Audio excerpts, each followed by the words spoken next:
We're here, I promise. Sorry. We're back. We're back. I'm here.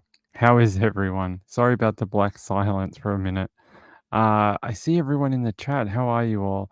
DJ was here earlier. Hey, DJ, good to see you. Sean, Kathy Lynch is saying she will be here.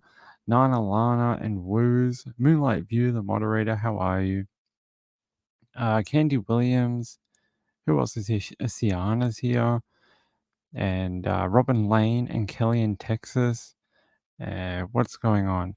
Oh, yes, we'll talk about that in a minute, Nana Lana. Nana Lana's telling everyone about the tornadoes that headed through Tennessee over the weekend. I saw some of the damage photos out of that area. It doesn't look great. It looks really terrible for, I think they said it was an EF2. So not like an EF4 that went through this time last year through Tennessee. It's an EF2, but it shows you the parity between the EF numbers. Even if it's an EF2, you could still hurt you, could still destroy your home, that type of thing. So yeah, 9 says it hit our city. I did hear that from a couple of people that contacted me saying that you may have been in the tornado.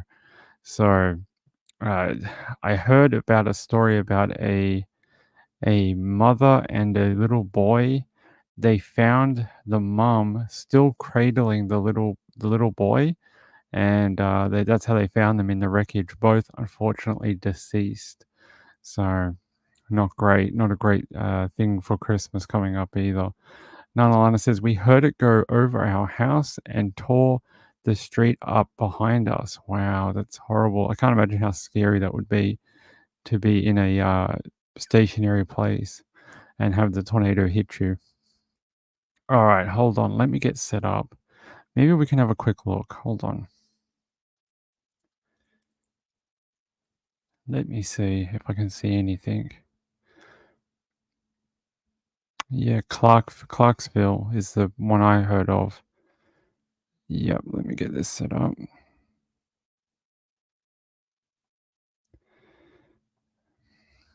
We'll have a quick look and then we'll get into some true crime. Guys, how are you? Good to see you. Hey, there's my hand. Hey, everyone. It's quite a warm Melbourne today. It's like about 96 degrees down here right now.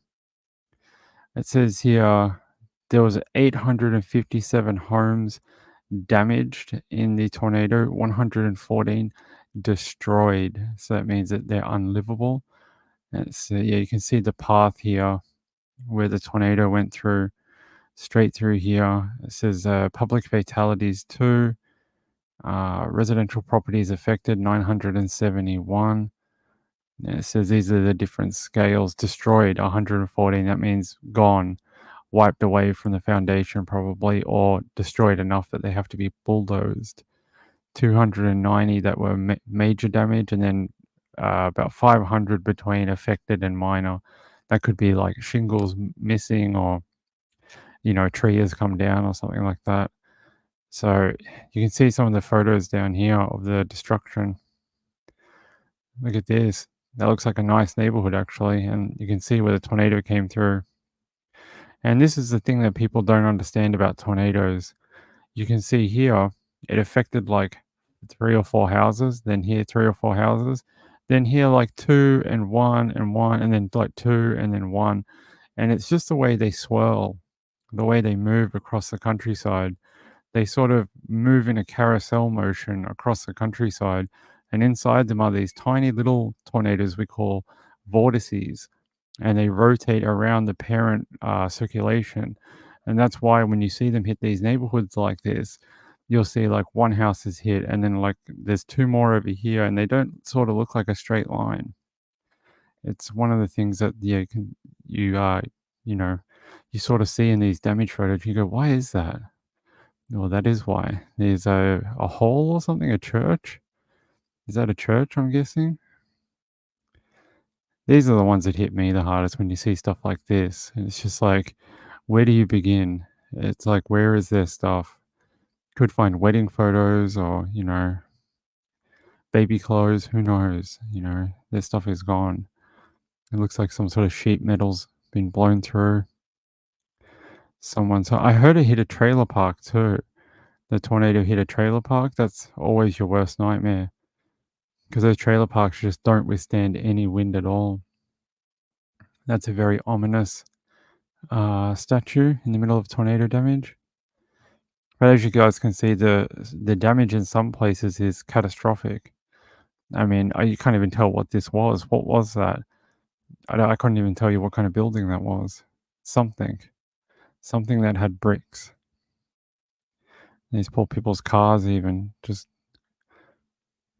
and they write on the walls when they've checked things. So these little markings you see are could be like cleared, or they've something here, gas or something. They write to let other people know. Oh, it was a Luigi's Pizza. Okay, it was a restaurant. But there you go.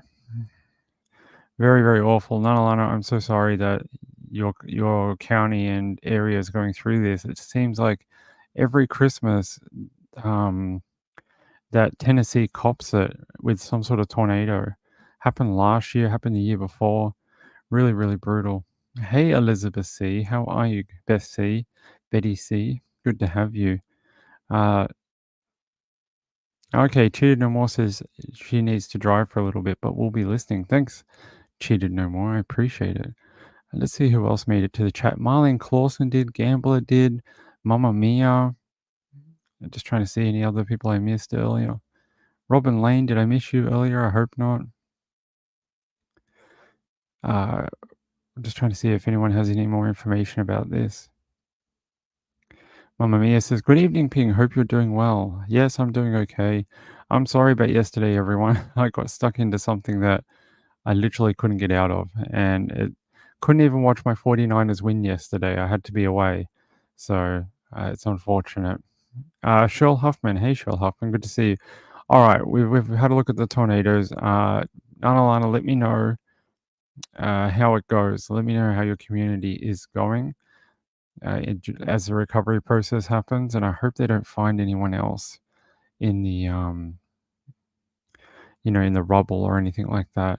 I saw a video of the tornado going through, actually. It was someone sitting on a road and it just came through. And then I saw another photo and it looked more like a wedge later on, big wide wedge tornado. So it would have been scary, even though it's supposed to be an EF2. So all right, let's get into some news. There is a lot of news. I want to thank my friend Laura G for sending this to me because I always love a good documentary, but this one I'm not sure about. Maybe you guys can tell me more about it.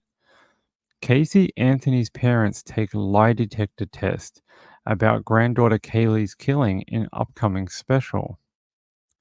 Casey Anthony was acquitted of murder in connection with her daughter Kaylee's death. There's a photo of Kaylee Anthony. It says here, an upcoming special from A&E and Lifetime on the death of Kaylee Anthony features the girl's grandparents, George and Cindy Anthony, taking lie detector tests about the case. The 2-hour special, Casey Anthony's Parents, The Lie Detector Test, they didn't spend any money on the title. They were like, we're not going to workshop this at all. It says it's airing on January 4th at 9 p.m. Eastern on A&E and Lifetime together at the same time. That's very interesting. I'm not sure I've ever seen that before. It says it delves into the 2008 case that made international headlines. Kaylee's death caused a bitter divide between the grandparents and the girl's mother, Casey Anthony, who was charged and later acquitted of her killing in 2011. It says over the years, each has given different versions of what happened on June 16, 2008, when Kaylee was last seen.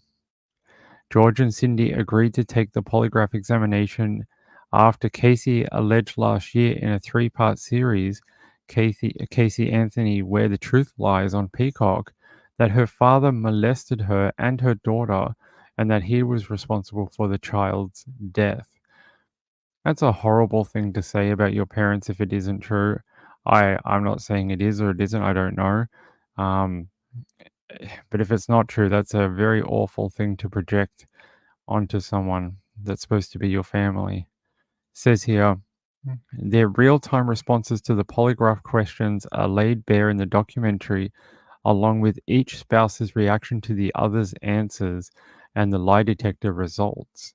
That's according to the A&E press release. There's a photo of um, her parents, George and Cindy Anthony. You can see them. They look shocked, just shocked at this information. I don't know, guys. I don't know. Is this something you're gonna watch? You have to let me know in the chat. I don't know if I will spend my time watching it, but maybe. I think sometimes it's nothing is gonna bring that beautiful little girl back, is it? So, and I don't think anything's gonna get us closer to the truth at this point, unless Casey Anthony came out. She says she spoke the truth on the documentary last year, but unless there was some way to give her a truth potion and answer those questions, then are we really getting anywhere with it?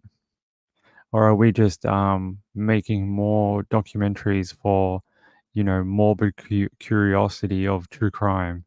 That's sort of the way it feels. And it sort of degrades the victim in this one, I think. I don't think we're ever going to get to the bottom of it, to be honest.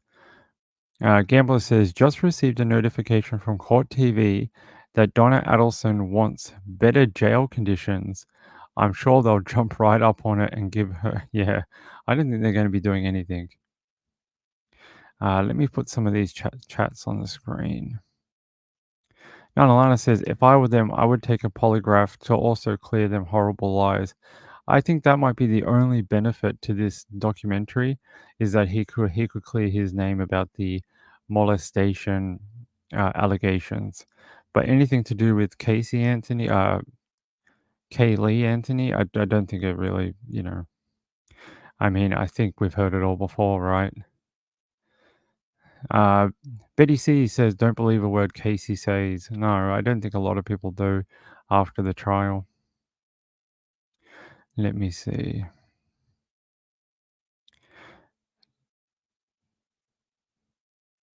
Mamma Mia said, Eagles did horrible, got their butts handed to them by my 49ers, yeah, and the Cowboys yesterday. Okay. I think she accused everyone, Elizabeth. Yeah, so there you go. You guys can watch it if you want on January 4th, 2024, coming up in a few weeks, and relive all the trial moments. We know someone from that trial. Um, I think we've had them on the other channel before. I think you have to ask Trish about it, but let me see what else. All right.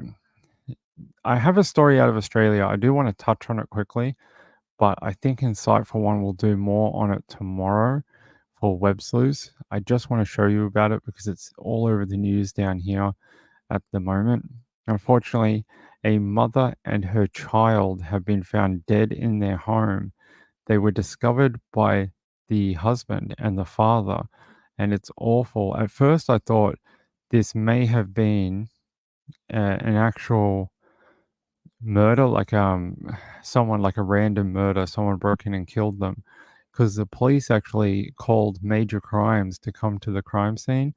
They also were asking people for information, like was anyone acting weird around the property, and I was like, wow, maybe they're looking for someone, but it doesn't seem so anymore. It seems like this may be like filicide, if that's what it's going to amount to, like filicide, and then a self murder.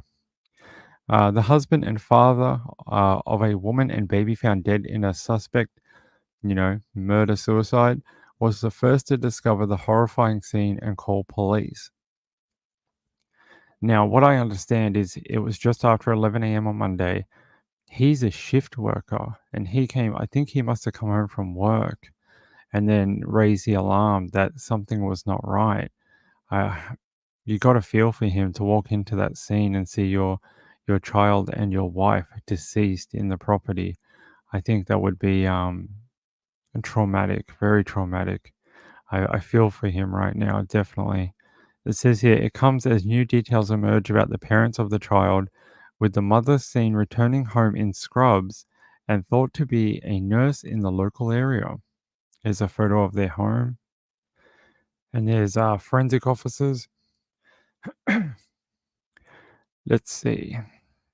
It says here one neighbor who remained anonymous said she seemed like a nice person.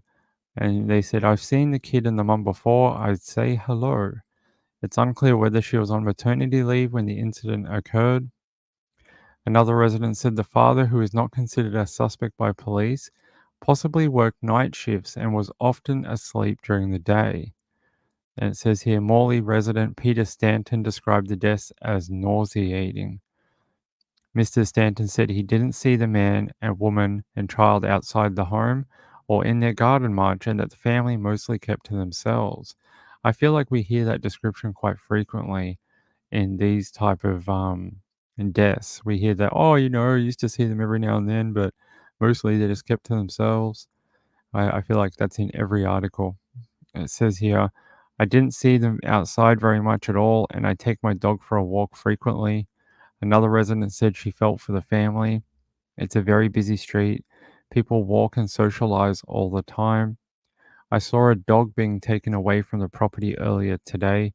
Yes, apparently rangers came in and were seen leaving with a little dog. So I guess they were just trying to make sure the dog was okay and safe. So police and forensics didn't get bit or the dog didn't, trample in something, blood, that type of thing. It says here today a terrible incident unfolded in Morley. We don't know the circumstances yet, but we must let police investigate. If you or a loved one is struggling, please reach out for help. I feel like those are always, whenever you see these in an article, and often down the end, they'll have a bunch of like helpline numbers. I feel like they're little clues to what's going on because you don't tend to get them if it's just a random murder. They don't put them in there. It says here, forensic officers in blue scrubs remained at the home for most of Monday and were seen collecting evidence in brown paper bags. A small white dog was removed from the home by local council rangers. Up to six police cars blocked Robinson Road as investigations continued, with parents who usually use the road for school pickup diverted. WA police confirmed the mother and child were found dead at the home. Upon arrival, an adult female and an infant child were located deceased. Major Crimes Division detectives are investigating the circumstances surrounding the two deaths. Very, very awful. And it says here's a little message I was telling you about. If you or anyone is in need of support, call Lifeline on 131 114. You'll see them often at the bottom of these um, you know, type of deaths, unfortunately. So there you go. There's a photo of the home. Nice home, very big home actually. So I feel very sorry for the husband and the dad. That must be an extremely hard thing to see in life, and then have no answers to it either. I just spoke to my wife. I was at work, and then now I don't know, and now she's dead, and my child is dead, and I don't know why, and it must be traumatizing, and just must send you crazy almost because you're like, what could I have done? Could I have helped somehow? Did I not do enough? Did I not see the signs? So I hope there's a lot of support being wrapped around the father right now. I really do. Danny Mitchell says it's devastating. I agree. I think it's devastating not just to the immediate family, but to the local area. There's probably a lot of young families in that area, and they will probably think maybe we could have helped. Could we have supported them more? That type of thing. So it affects not just the immediate people, but uh, the close community too.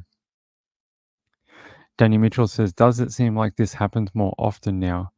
I don't know if it happens more often or is it being reported more. That's the question I always have in my mind. Is it happening more, or are we just getting more news about it because the news cycle is much longer now? We live in a 24-hour news cycle as we're in the 80s, 90s, 70s. We lived in a, what is it? News at 5, news at 6, news at 10 kind of news day. So maybe we didn't hear about it as much. Joy to the woos says, I think it's being reported more nowadays. It could be. Logo Cowboy says, wasn't paying full attention. Is it suicide? Yes. I think the correct term is filicide and then suicide, if I'm correct. Can't say that word on YouTube, and we're never going to get monetized.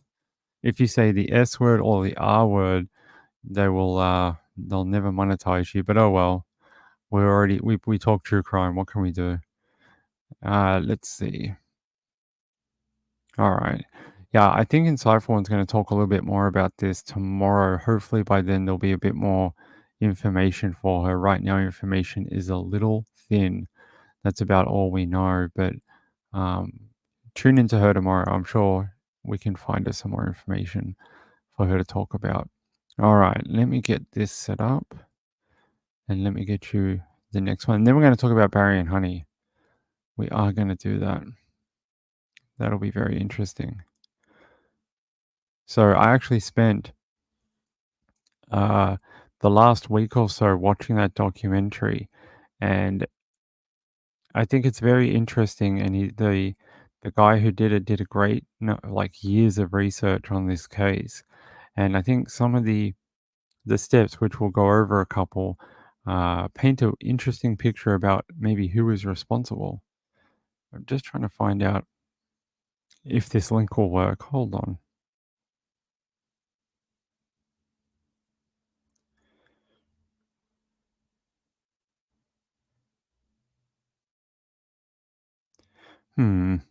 What is going on? All right, hold on, guys. Give me 1 second. Sorry to do this.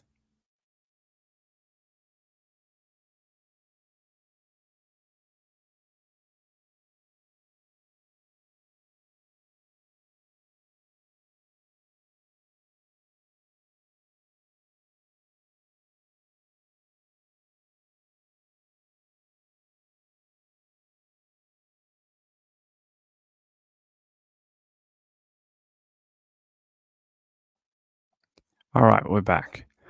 Sorry, it wasn't loading for some reason, and I don't know why. Okay, it says here, Jonathan Martinez Garcia, 17, tried to R-word, unfortunately, and strangled the educator for 90 minutes during a horrifying attack last year, prosecutors say. The teen has now been sentenced to between 16 and 40 years in prison in June. And it says this video was released after a public records request by KLAS TV, and it shows the day video released of day student violently attacking Las Vegas thing. It says here, it shows Martinez Garcia walking down the hall of El Dorado High School just after 1:30 p.m. He tries to get into a classroom and then he starts walking back down the hallway. He turns around and the teacher in the classroom pops her head out. I'm pretty sure that's the teacher that he attacked. I think we can watch it. Now. A student's violent assault on his Las Vegas teacher last year sparked security upgrades and a new law. Thanks for joining us tonight at 6. I'm Sasha Loftus. In a story you'll only see here on 8 News Now, education reporter Joshua Piguero shows us the surveillance video for the first time and the moment that teen was arrested. In this video dated April 7th, 2022, you see then 16-year-old Jonathan Martinez Garcia walking the hallways of El Dorado High School at 1:33. He looks back at one point and stops in front of a classroom. He can't enter, starts making his way back down the hall, but then turns around and the teacher's head pops out. Since it happened, there hasn't been a single night where I haven't dreamt about the attack. That's Sade in court on June 29th of this year testifying during Garcia Martinez's sentencing. In this video, you see her struggling with him and being pulled back into the room. Prosecutors say that's where Martinez Garcia brutally attacked Sade. I would wake up in a new spot and position each time, knowing that he had just dragged my limp, near lifeless body into a different part of the classroom to do whatever he so chose to do with my body as I lay unconscious. He had beaten my body so badly that I could no longer fight. At 3:05 p.m., he exits the classroom with his head down and exits El Dorado High School. The attack lasted for nearly an hour and a half. Sade remembers him saying is, "Why won't you just die?" This CCSD PD body cam footage shows officers racing to find the teen later that day. Possible suspect sighting. He sees a suspect outside of his residence right now. A school officer locates him in a vehicle near Linden Bonanza. Hey, driver, turn the car off. Turn the car off. 1 jump 3. Yeah. Jonathan, step out of the car.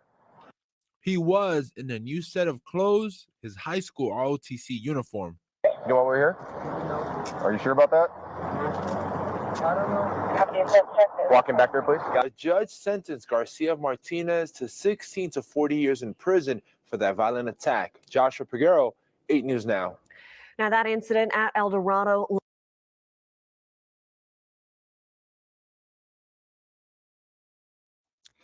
I'll go into a bit of background in a second, but I saw this comment from Mama Mia. Mama Mia says, I am good till next Monday when I have to get neck and spine surgery. Mama Mia, I hope you are going to be okay. I hope you know you are very strong and you'll be fine. You know, just it'll be all over by the time, they get that anesthetic into you, and you'll be like, count down from 10. It's like 10, 9, and then you'll be snoring. Then you'll wake up and then you'll get to do your recovery. And just remember that the first few days always sucks, but it gets easier after that. And you can come and hang out here. You can have your tablet held above your face like this, and then you can just watch the shows and we'll tell you how much we love you, okay? Hope you let us know how you go. Yes, it was Mama Mia. I hope she's going to be okay. Hey, Penguin.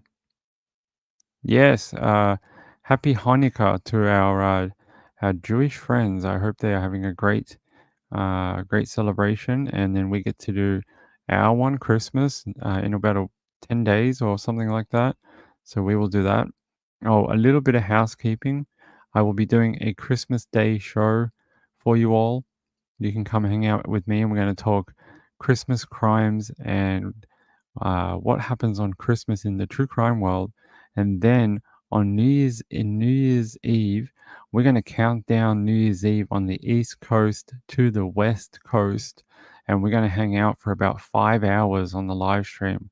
We're going to go around the country, look at fireworks, listen to some police scanners, see what's going on in different parts of America, and have a bit of fun. So we're going to count down and see out 2023 together on Nights with Ping.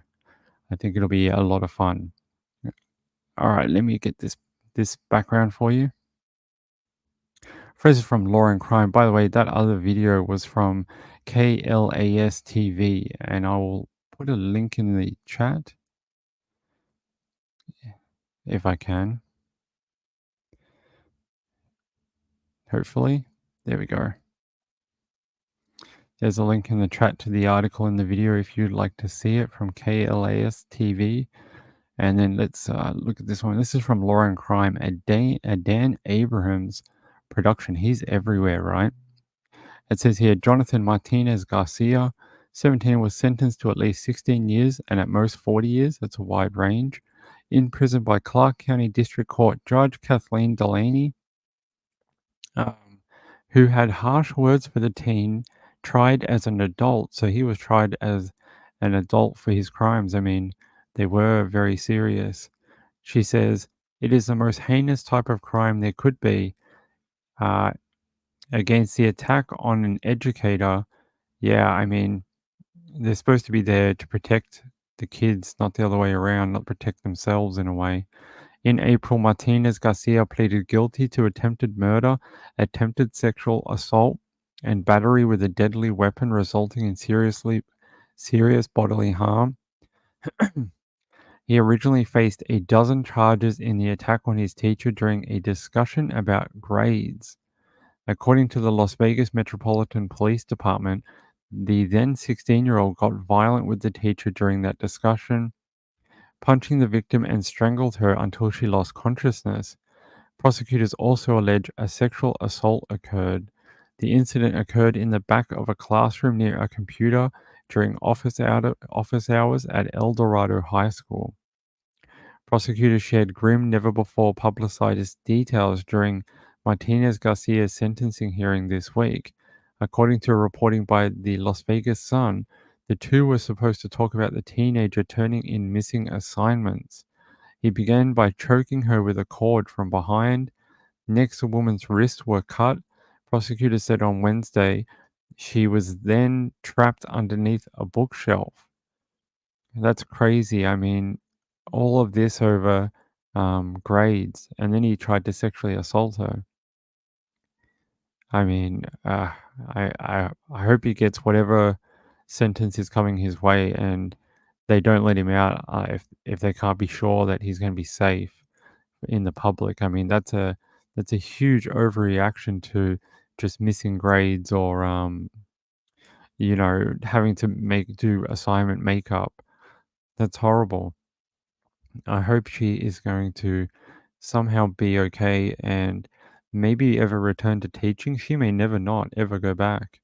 His victim, she may never go back to teaching students ever again.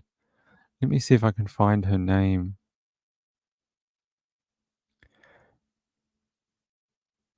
No, I can't find her name. That's a shame. I was going to see if she was able to go back to the classroom or not. Hold on. I would like to know that.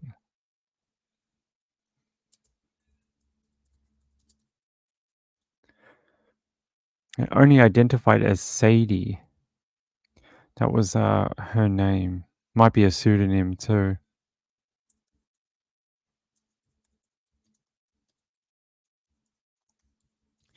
Can I see anything about her returning to work?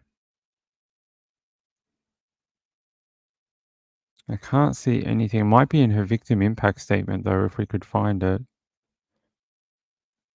Hey, what are you doing, Mr. Orange? No, I can't see it, but if I can find it at some point, I will bring it back up for you all. I'd like to know if she was able to get back or not. I mean, she looked like she was traumatized and brutalized, so maybe not. That's very kind of you, Insightful One. Let me see. There we go.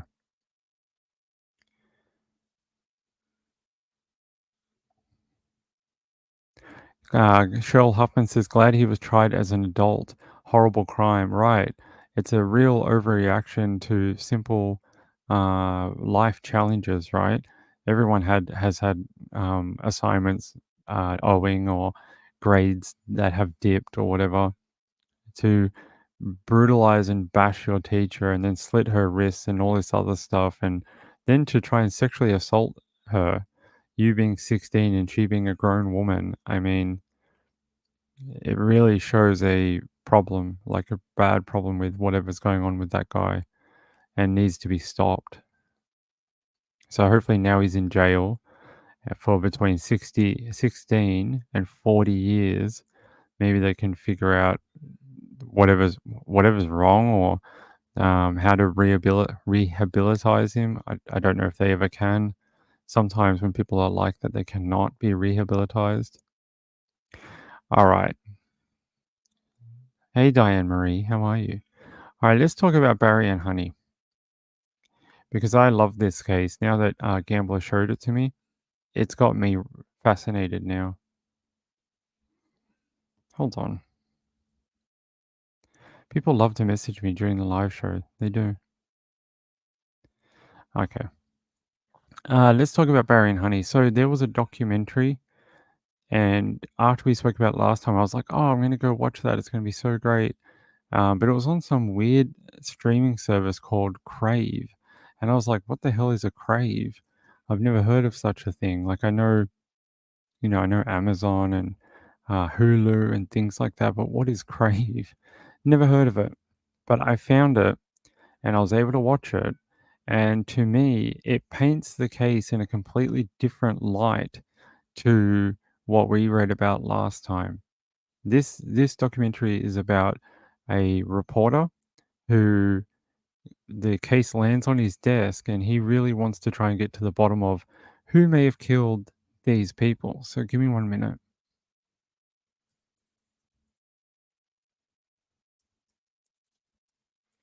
Let me bring it up and I'll show you. There's also a book. if you are into books, there is a book. If it'll show it to me, come on. There we go. So you can see here, there's also the Crave original series, and then it was based on a book as well. I wonder if we can.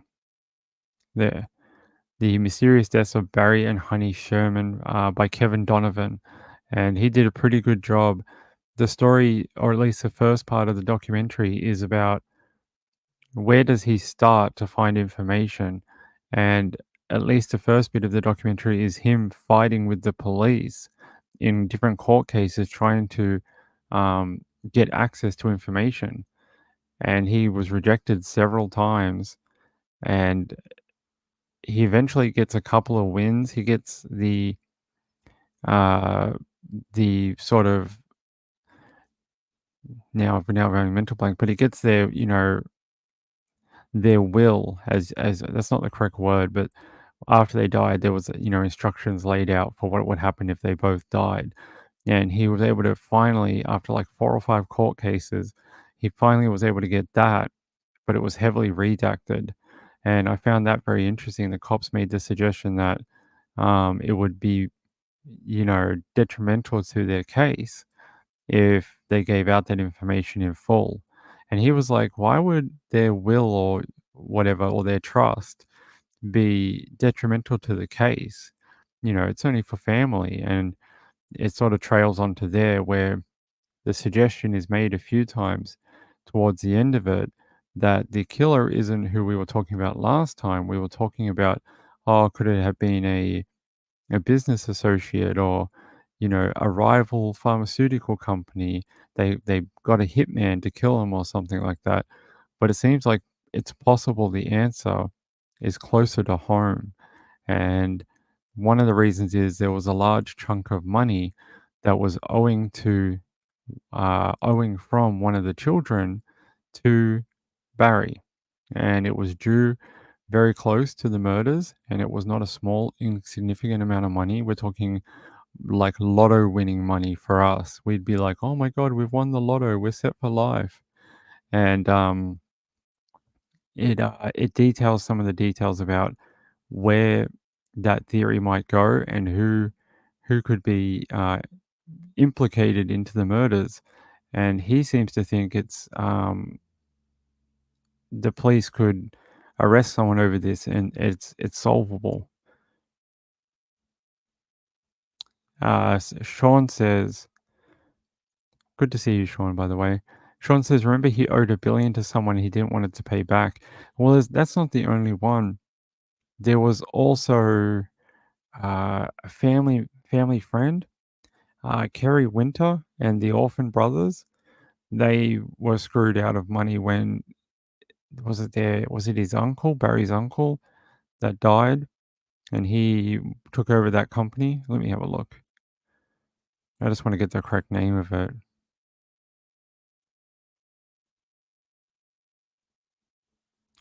There's somehow when their parents died, these other people, all their property and stuff got put into a trust, and then Barry and Joel built the company, sold it. There was something about they were owed 20% of the original company, but then when Barry took it over, he basically, because he changed the name of the business and closed out the old one and made a new company, that those children of his uncle or cousin or something that died, they weren't entitled to anything. So they were offered up as people who could be um suspects in the murder, but I don't believe so. That actually went through court, and the court sided with Barry, even if it's morally wrong. They said that there was no legal obligation for them to give anything to those children. Hold on. Was it the Phoenix Company? It might have been. Sorry, I was looking at a document for it here. It's got a bit of a timeline for it.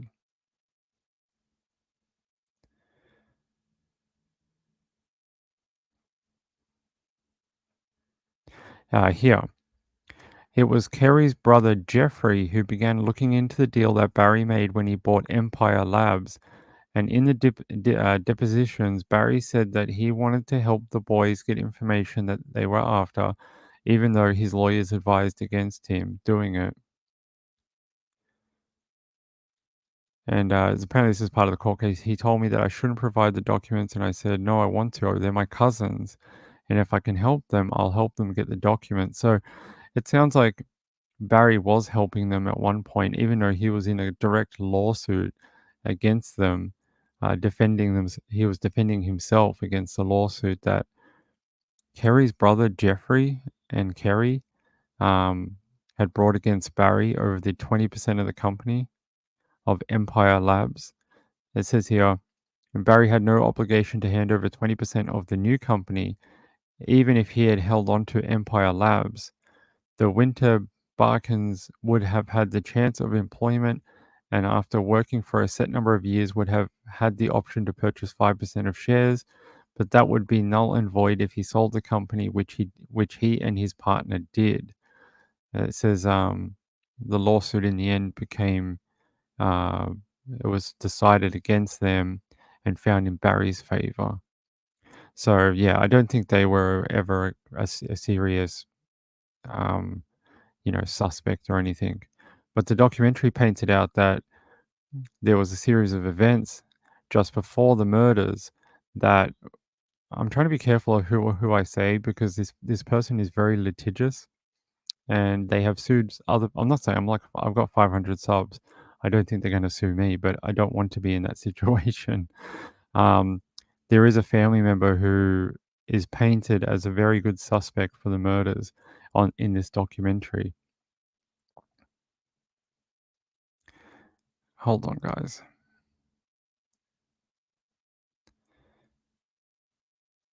Sean says, I had 6 screws put into my spine, so best of luck recovery, Mamma Mia. There you go. Sean, the know-all sheep. He knows everything about screws, CCTV, cameras, and sheep. There you go. You have to listen to his advice.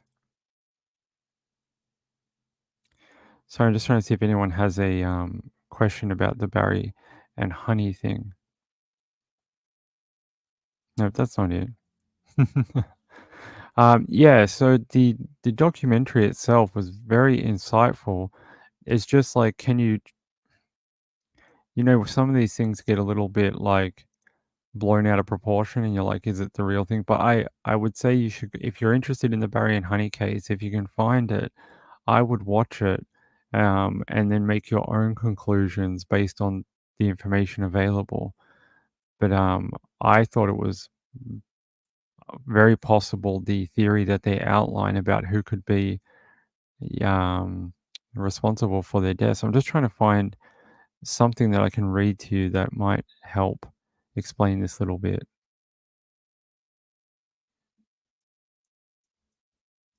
Give me 1 second. I'm just trying to find something I can read.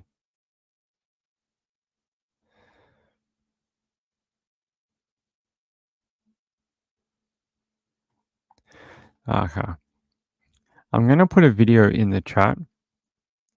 I can't play it. It's from a different creator. I'm going to just pause this, and I'm going to put this in the chat. I wanted to play it, and I reached out to this guy, but he didn't get back to me in time for the live show.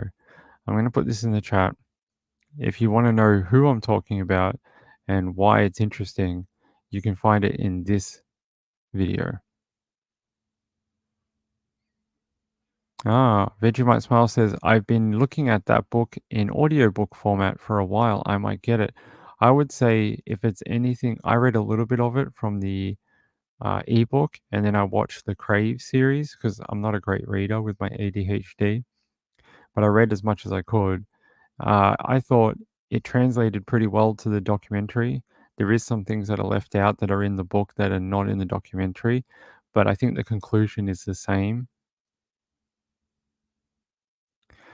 Burnt Popcorn said, I thought the cop said it was a murder-suicide earlier. I think originally in the first few days, if I remember when we did the first episode of this, yes, they said that they originally thought that's what it was. And then when they refined their timeline and brought it back by a few days, they came to realize that it was not a murder-suicide and that it was a murder, just due to some circumstances, the way the bodies were positioned, and a few other things, and the timeline itself. Because they actually moved it. Originally, I think they thought it was on the Saturday night, and then they moved it back by 2 days because and made it much longer, made the timeline much more open. Yeah, give it a go, Vegemite Smile. I think you will like it. Let me see. Thank you, Moonlight View. It's very kind. Yeah, all good. The person that I'm talking about, I'll go ahead and say it. I don't think I'll get in trouble.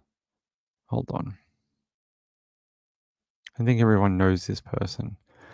The person that was sort of implicated in the series and the book, not directly but by circumstance, is Jonathan Sherman. Barry Sherman's son is, you know, I don't know what to think about it, except for it is one of the things based on circumstances that does make sense. But yeah, we have to be very careful. Hold on.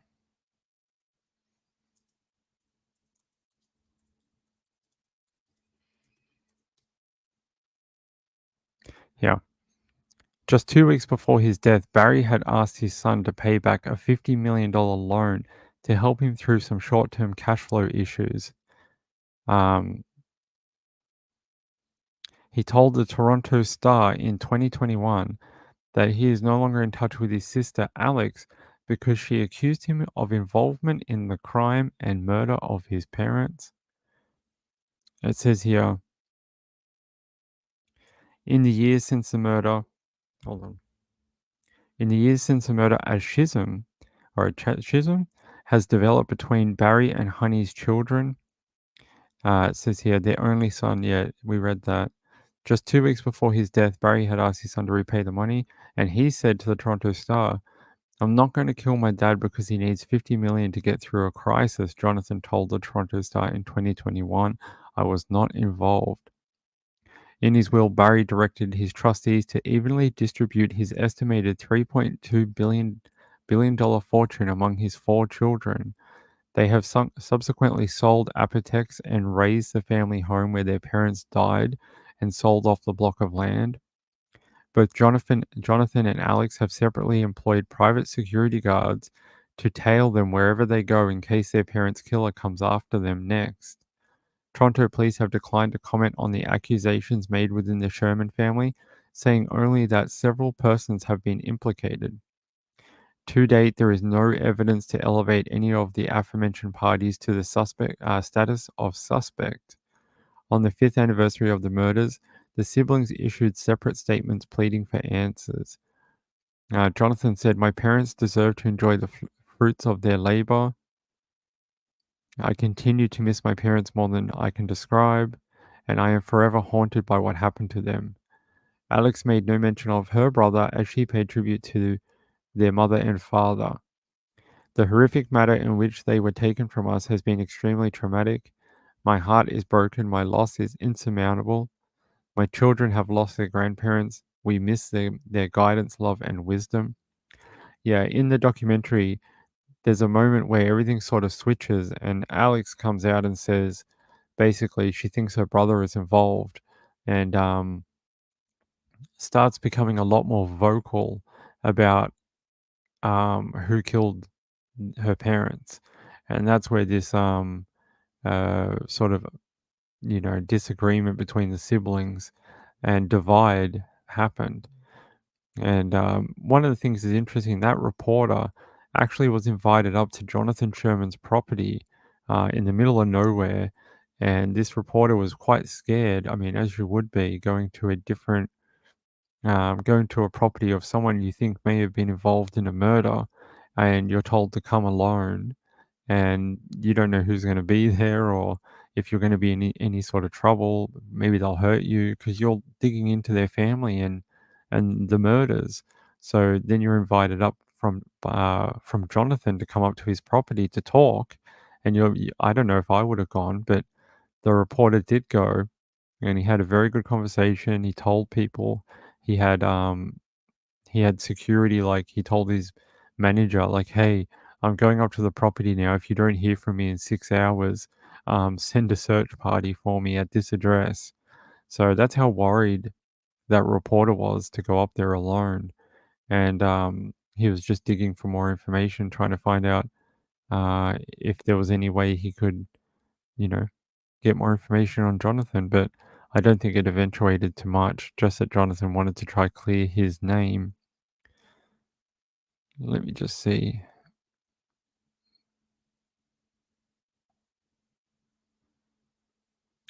Is Cheated No More here?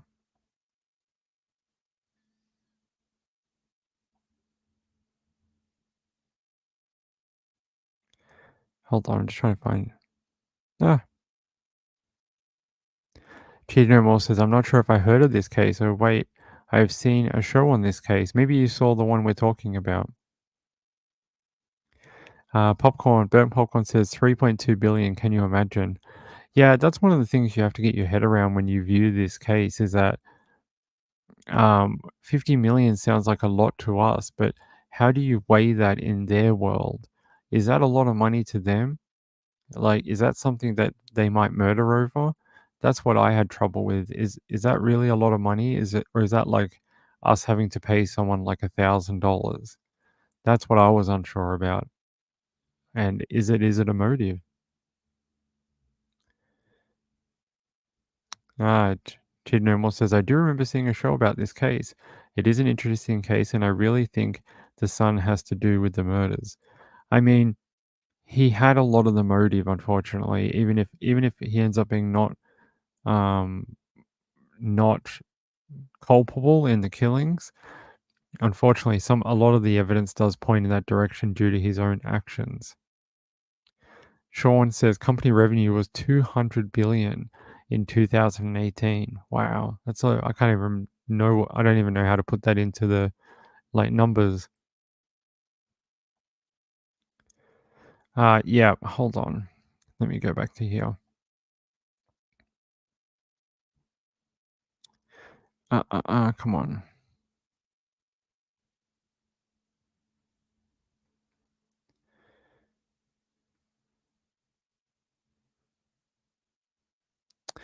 Where is it?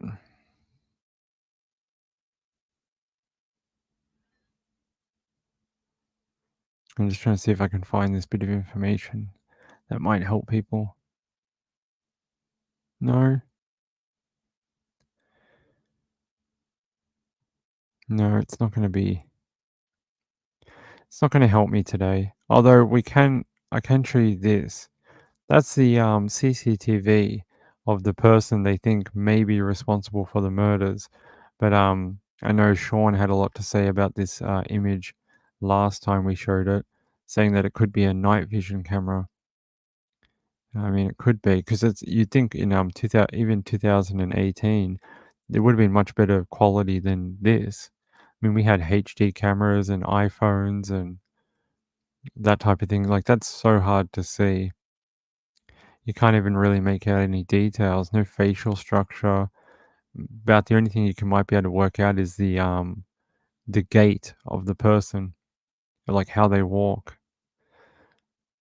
Give me 1 second. 1 minute.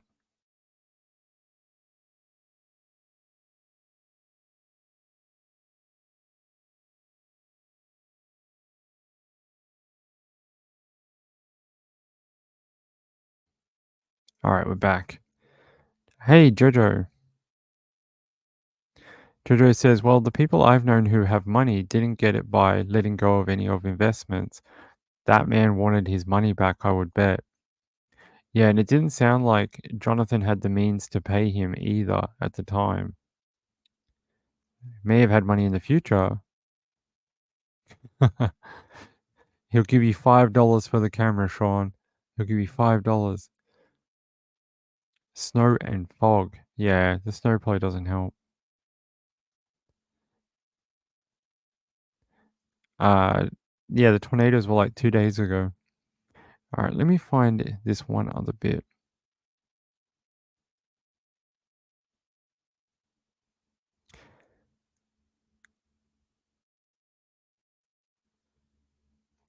Says here, Jonathan Sherman flew to Japan and created a cryptocurrency account early December 2017. During the period of December 1st to December 16th, Jonathan deposited large sums of money and transferred them to an unknown cryptocurrency account. Many think crypto is untraceable, but that's not true. I'm just trying to see if crypto can be traced now. This person's saying that if they trace back the money, they're saying Jonathan took a photo of his hand holding a seed code on December 13th when he arrived home. He showed it to police to prove he didn't commit the crime, as it was location stamped, time and location stamped. If the crypto wallet associated with that seed code is examined, it will show a large transaction to an unknown cryptocurrency account. Then they said that unknown account is the man walking in the video. I don't know how you would prove that based on a cryptocurrency account. Sounds like a bit of a fairy tale.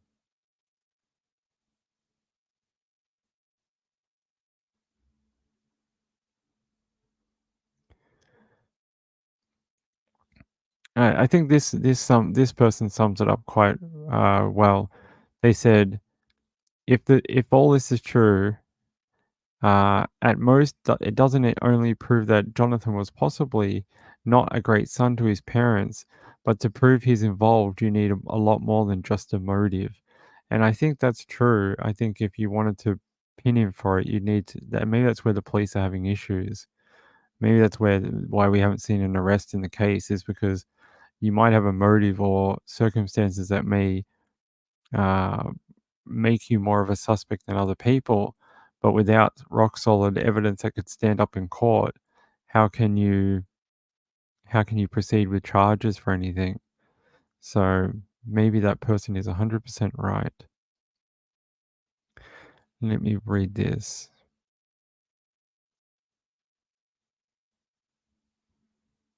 Marlene Clausen said there are family problems when parents died naturally. Yeah, there were, even with the business Apotex, there was I think it was Jonathan came in and fired their basically the right hand man to his father. There was some suggestion that he was stealing money or something, but a lot of people were shocked when Jonathan fired him because he'd been there about as long as his dad was, and he'd like helped his dad and built the company up and knew all the formulations and things like that. So when he came in and just, no notice, basically almost marched him out of the building on the spur of the moment, a lot of people were shocked by that, which they do cover in the documentary too. Chidno Moore says expecting the money back from his son. Yeah.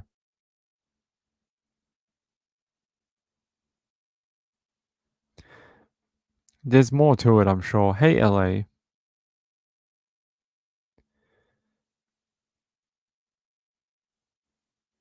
All right, LA. I hope your new show was good. I did come have a quick look, but I have to have a longer look later on. But keep going with your channel, LA. Are we over time? Do we have to go? No, we don't have to go, right? All right, let's get off this. But if you do want to watch it or read the book, I highly suggest it. If not, you can watch that video I put in the chat. Here, I'll post it again. This will give you. I can't run all this down on our show. Unfortunately, we'd be here for like 40 minutes. But watch this video, and it'll make a lot more sense about if you don't want to watch the documentary, can't find the documentary, or don't want to buy the book. You could probably watch that link, and it'll tell you a lot more. Sean says, if I lost a child through what? Hold on. Sean says, if I lost a child through a painkiller addiction, I could not fight the company, could not fight that company and win. Would I hunt the owner down? I don't know. I know that they did manufacture a whole range of different stuff. A lot of generic label medication. Could be from anyone. Could be a cancer patient or anything like that. They did all sorts of different things. And they were accused of jacking the price up on a lot of generic medications, Apotex. Um, they were accused from people of, making a lot of money from poor people or poorer people who needed medication.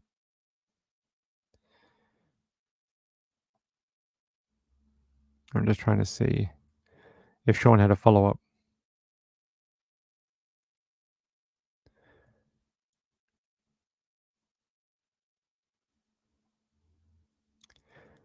I think we already said that one. Okay. I hope we see an arrest in it at some point. I mean, it's such a brutal, horrible murder to not have an ending or someone held responsible in a court of law. But you know, maybe one day. All right, let me get our next one. We do have one more story.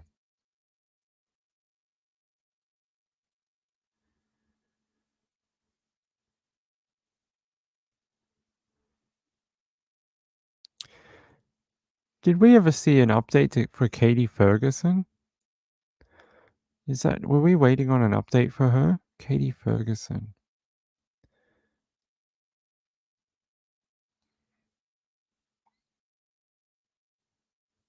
Here. We read about her the other day. She's the mom that went missing, right, in Arkansas. Or on the way back from Arkansas to Wyoming. It says here, missing Wyoming woman 33 is seen on Arkansas police body cam footage. Oh no, they charged her ex-partner. That's right, they charged her ex-partner and they don't know where she is, but they're pretty sure he killed her. Missing woman 33 is seen on Arkansas police body cam footage before she vanished on cross-country trip with her ex-boyfriend. Catherine Katie Ferguson's boyfriend, Aviles Jr., 26, is currently in jail on a separate crime and is a suspect in her murder. That's right, we spoke about her the other week. She's the one who fled to Arkansas to get away from him. Somehow he ended up in Arkansas with her, and then she wanted to go back to Wyoming, and then her or his car had a bullet hole and blood in it, but she's not around. They don't know where she is. And I think they're pretty sure that he killed her. It says here, a missing Wyoming woman was seen on an Arkansas police officer's body cam just days before she vanished on a road trip with her ex-boyfriend. Katie Ferguson had moved back to her home state of Alabama with her 2 young children to live with her mom, but in October she started a cross-country road trip with ex Adam Aviles Jr. to return back to Wyoming. According to relatives, she had initially moved in with her mom to escape Aviles. He is currently in jail on a separate crime and is suspect in her murder. When Ferguson asked Aviles to come and get her and her 2 daughters from Alabama, they began traveling back to Wyoming together.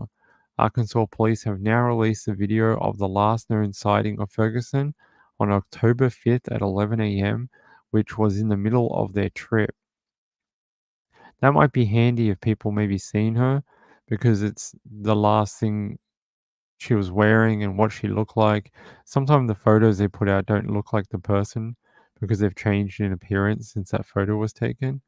Let's see if we can watch the video. Is that Aviles in the middle there? Yes, it looks like him sitting in that middle right there. Is that one of their children on their lap? Let's see if we can watch the video. That would be, here we go.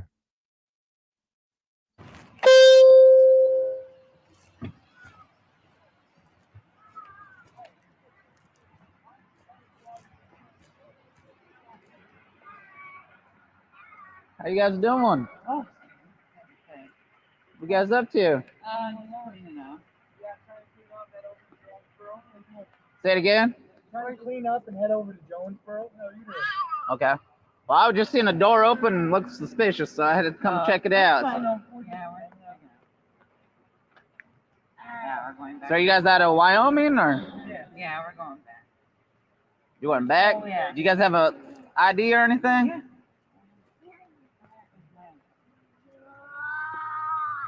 Arkansas ID state? Is Arkansas an ID state? Say it again. Is Arkansas an ID state? Is it an ID A state? must ID state? Well, I just need to verify you. I don't think we've done that. I don't think we're breaking the law. Okay. Unless you got a call called on us, I don't think we've done that. Well, I mean, it is a suspicious vehicle in the parking lot, so. You call? Someone called in or you drove through? I was driving right here and I see you guys. No one called in. So. Okay. Yeah, then I won't. If it's not, if Arkansas isn't a must ID. Do you have your ID on you? I don't. I have no idea who my wallet is right this second. What's your name? Catherine. Catherine. Ferguson. Catherine. Ferguson. Ferguson? Yeah. Out of Wyoming? Let me see.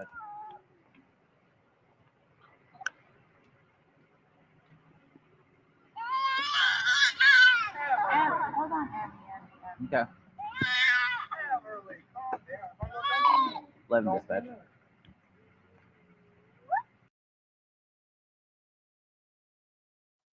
I mean, so far, it just looks like a traffic stop, right?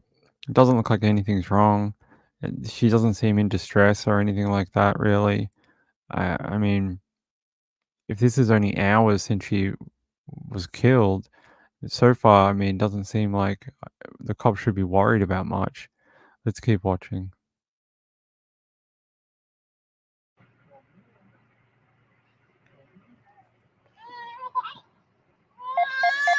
Stop grabbing her. Oh my goodness. I need to put very dirty stuff in the bag. Yeah, we would have been at a hotel, but Priceline. Say it again. We would have been at a hotel with Priceline, a bunch of money. So. How long you guys been here in Sherman? Just one night, yeah. An officer. You guys just passing through? Yes, yeah. Yeah, an officer came to the dollar store. So what are you guys doing over in this area? I'm like traveling this way. You guys family or? Yeah. Well, no. She was down in Alabama. Yeah. Say it again. I was with my family, and then he came up. Where's your family? In Jonesboro? No. It's all the way way down towards Florida and stuff. And his I took the girls for a while, and we separated for a while, and then we came back together. So he drove down to see me, and we decided to get back together and take care of the girls. So. Gotcha. This is just away from Cody Wild. Okay. Alabama. Yeah, no, I don't want to be here. All right. Can't finish passing here. All right.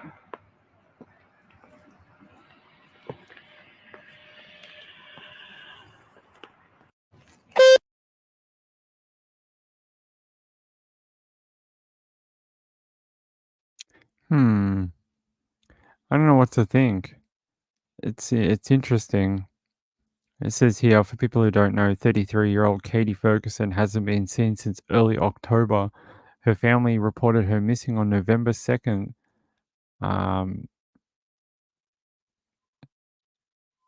They reported her missing on November 2nd to police in Cody, Wyoming. She was traveling with her two children, a year-old and an 11-month-old, when she vanished. She was also with her boyfriend, Adam Everles Jr., who is suspected of harming her. Ferguson's older sister, Nicole, said Ferguson had left Adam Everles Jr. in May and moved to Wyoming to Alabama with her children to stay with her mother in October. The pair reconciled and embarked on a trip back to Wyoming. Ferguson was last spotted. Ferguson's last spotting happened during a traffic stop in Truman, Arkansas on October 5th. Arkansas police released the footage obtained by the Daily Mail, which showed Ferguson smiling and speaking friendly with the officers. She appeared to be okay at the time. Yeah, I get that sense from it too. She doesn't seem in any sort of distress or trying to hide abuse or anything like that. Do you know what I mean? I mean, I know it's hard to tell, but it's not like she's like, I can't speak right now, stop it, or anything like that. I don't know. She doesn't seem all that stressed out, but things can change in a moment. It says here, when Avalos was pulled over in Texas on October 9th, Ferguson was no longer in the vehicle.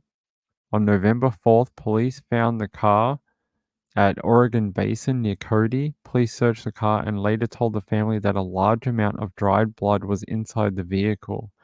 The vehicle had trash bags blocking the view through the window. Deputies broke a window to make sure no one was in the vehicle who may need medical attention. Then police found a projectile hole in the passenger door concealed with tape and numerous fired 45 caliber bullets in the passenger door. On November 8th, Ferguson's 4-year-old child told investigators that her father hurt her mother. That's always ominous. Police subsequently arrested Aviles on a federal felon in possession of ammunition charge. He has since pleaded not guilty and is scheduled for his next court hearing on January 24. He has not been charged with Ferguson's disappearance, but he is reportedly a suspect of her murder. Mr. Aviles is a suspect in a homicide case, David Weiss, assistant U.S. defender, wrote on December 7th in the federal court filing.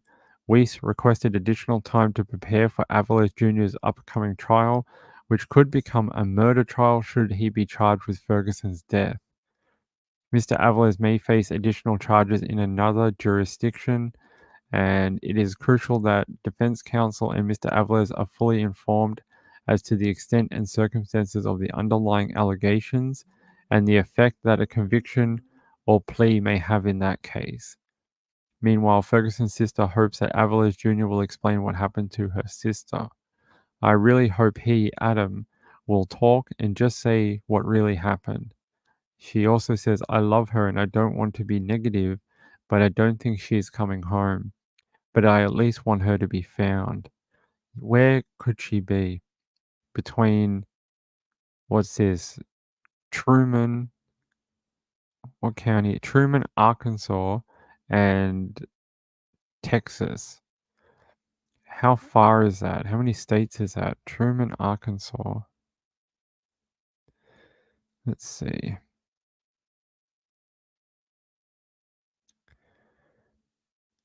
doesn't say where in Texas. It just says when Aviles was pulled over in Texas.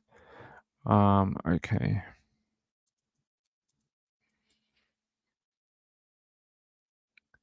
It's roughly 670 miles down the I-30. It's about 10 hours away from Truman in Arkansas.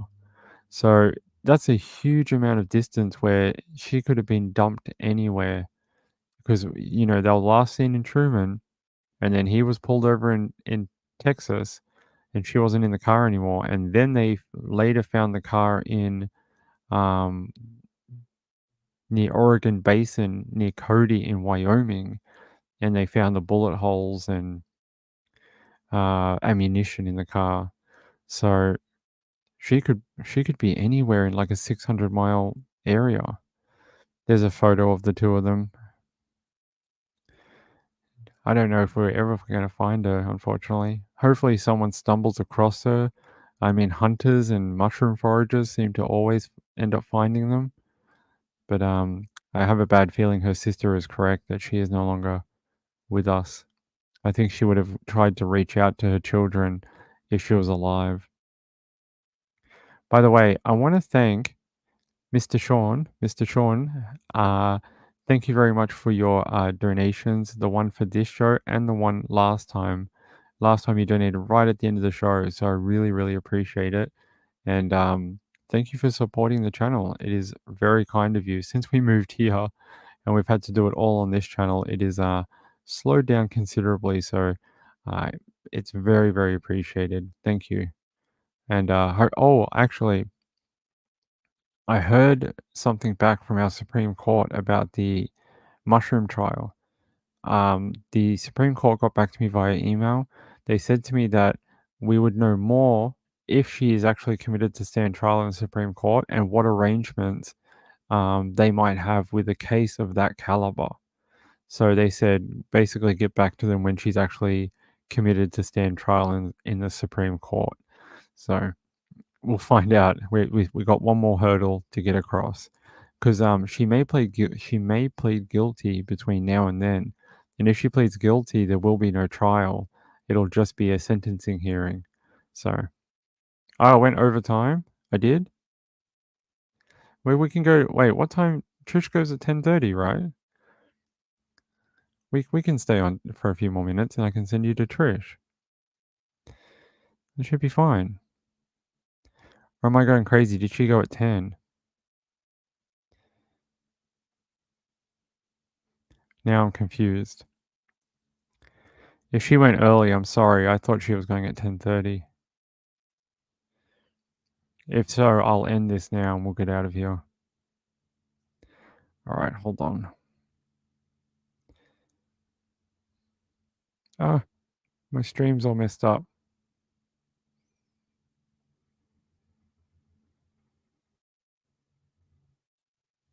Oh, okay. All right, Sean, I appreciate it. She posted 10:30. Okay, we got a few more minutes we can hang around. Sean, I appreciate it. It will help to do that. I'm hoping she doesn't plead. No, if she pleads guilty, that's a good thing for the family. It means they don't have to go to a trial and sit through all the evidence and hear what happened to their relatives and things like that. But for me personally, it would be interesting to go to the trial and see the story to the end because I would like to see some of the evidence firsthand, but I don't know. We'll find out. If not, I'm just going to hang around the front. I'm going to get myself a dog puppet for my hand, and I'm going to be like that guy in America and just bug people when they come out of the court and pretend to speak through my puppet and be like, "Hey, speak to the channel. They want to hear about the court case." Uh, yeah, it is 10:30. Yeah, thank you guys. I appreciate it. All right, let's see if we can do one more. One more ping. One more. Let's see if we got something really obscure we can talk about. This is interesting. It says here, a Georgia high school football player found dead on eve of state championship game. A 17-year-old, let me find out if I can find their name. Brandon Smith, who played for Manchester High School football team. Let's see if we can find a full story for it. We can. It says here, a Georgia high school football player has been found dead.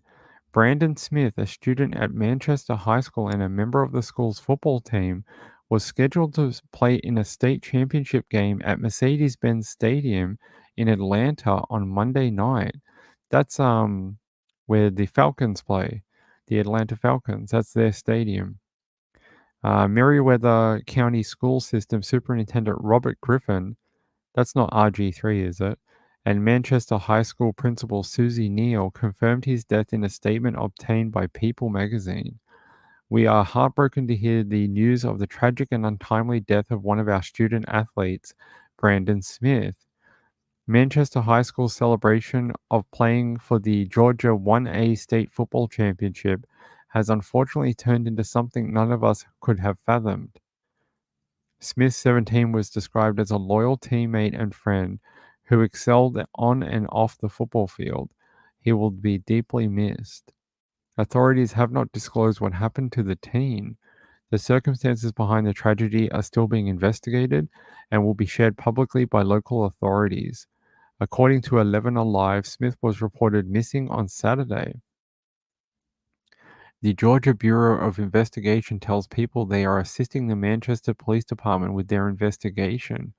A high school spokesperson told NBC News that Smith's team, the Manchester High School Blue Devils, will still play against Bowdoin High School for the state championship on Monday night. Wow, that was tonight. I wonder if they won or lost. Let's have a look.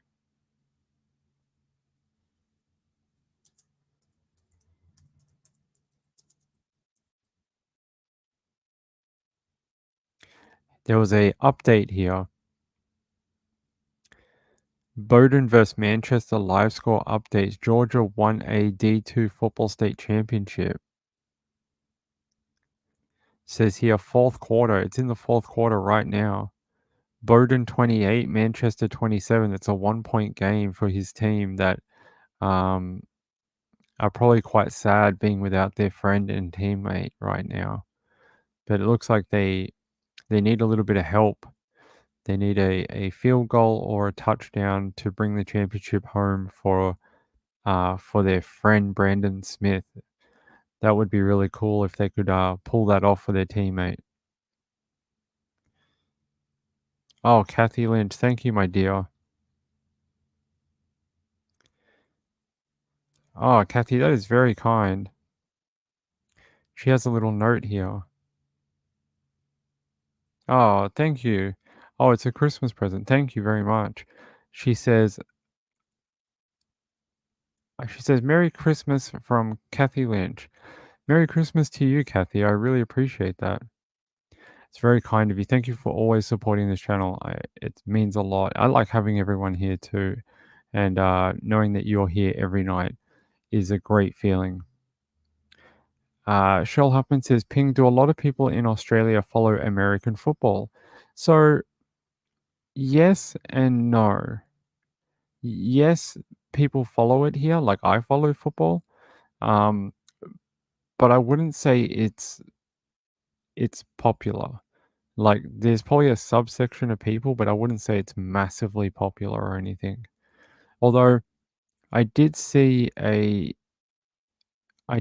college football game in Australia. They held the NCAA season opener for football in Australia back in 2017, 18. And they brought the teams down from America to Sydney, Australia. And I actually flew to Sydney and I went and watched the football game. It was Cal from the Pac-12, Cal, and Hawaii University. So it was Cal versus Hawaii, and we got to watch it. The second year they brought out Rice versus someone else. I can't remember who. It might have been Texas Tech. Texas Tech versus Rice, maybe something like that. So they sold out that stadium, and I mean that's 30,000 people. So people do want to see it, but I wouldn't say it's super popular. Cheated no more. Good old Mushroom Lady Ping. Are you following that case more than anyone? I'm glad that you are. Apparently, what's that channel called? What's that Irish guy with the glasses? Something he has a channel that's called like Just Like That or something like that. You guys know who I'm talking about? What's it called? Like it's got 2 words or something like Take That. It's not Take That. That's a band in the UK. I can't remember who it is now. And he always says like, "Oh, I love you," or whatever at the end. And everyone's like, "Oh, we love you too," or whatever. That chapter, that's it. Thank you, Candy Williams. That chapter. Apparently, he just did a video on Miss Patterson. He did his own video on that case, and it's all right. So it was actually a pretty good video.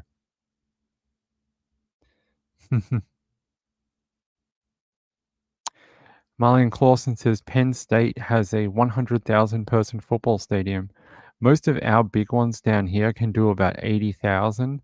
Some of them can do like 120,000, but I don't think they get much bigger than that.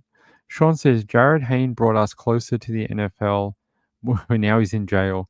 Yeah, he brought us closer to NFL and then brought true crime closer to him for sexually assaulting women. All right, 5-minute warning. Damn, you guys get me talking and then we have to go.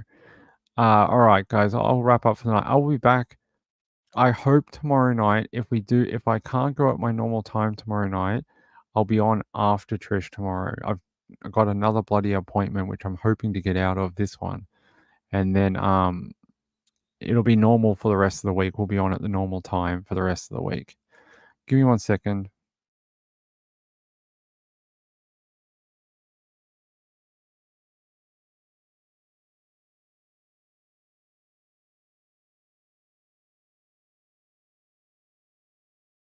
All right, let me just check last few comments. Yeah, Sean, that's why I go for the 49ers. I followed 49ers when Jared Hayne went over there, and then I stayed with them once they left. Yeah, it was great to see everyone. I'm so sorry about the break for a few days the other day. It was just a bit of a weird timing. but we'll be definitely back for next Sunday for sure. And then the rest of this week should be at 9 o'clock. That's going to be our new time, 9 o'clock. So thank you to everyone. I love you all. You're all very kind. Thank you for supporting the channel. And hello to the new subscribers. Stick around. We've got some other shows coming up this week, which I'm sure you will enjoy. And until then, see you later. Until next week, go and watch